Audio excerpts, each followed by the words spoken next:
a computing device right now, I would have the whole world sort of as my desktop background right now. And the challenge, this is the Meta 2, by the way. This is one of the first times that it's been shown publicly. We don't take this out of the office too often.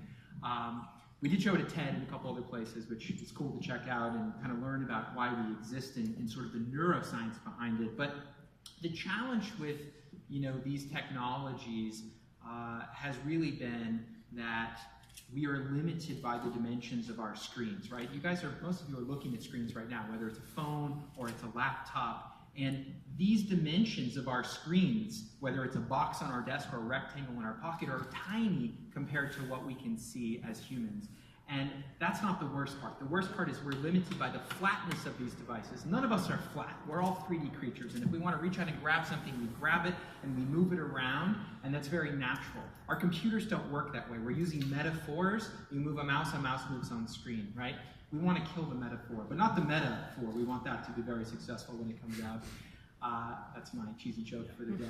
But the idea really here with this technology is breaking out of the dimensions that we're limited by and making the computer work in the way that the real world works. If you want to reach out and grab something, you just grab it, you touch it, you move it around. And when we make the computer work that way, the learning curve goes to nearly nothing.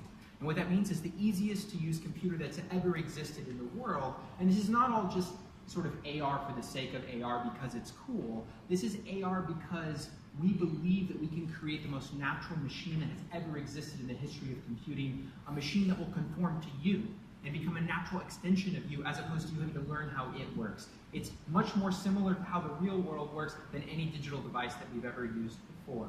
So this year for Meta, it's about getting the device in the hands of the tens of thousands of people that are going to create the applications, the experiences, the tools that these tens of thousands of developers are going to make. It's going to pave the way to this broader audience. I think of early adopters, of knowledge workers within lots of the SAP, customers, organizations, and also, of course, those prosumers, and eventually to the consumer.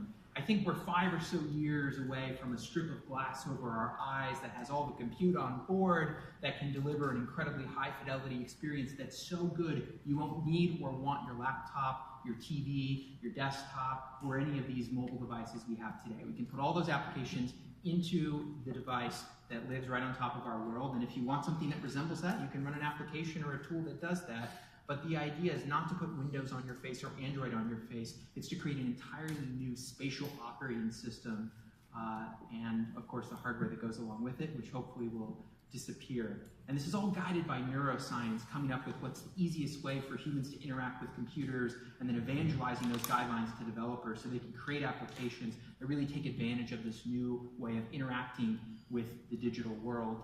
And what I really think this is going to do is profoundly change the way that we all interact with the digital world, with our environments, and I think maybe most importantly, with each other. Hopefully it's a much more human experience, a lot more of this, and a lot less of this. So I'm excited to talk to you all afterwards. Thanks for having me. Thank you, Ryan.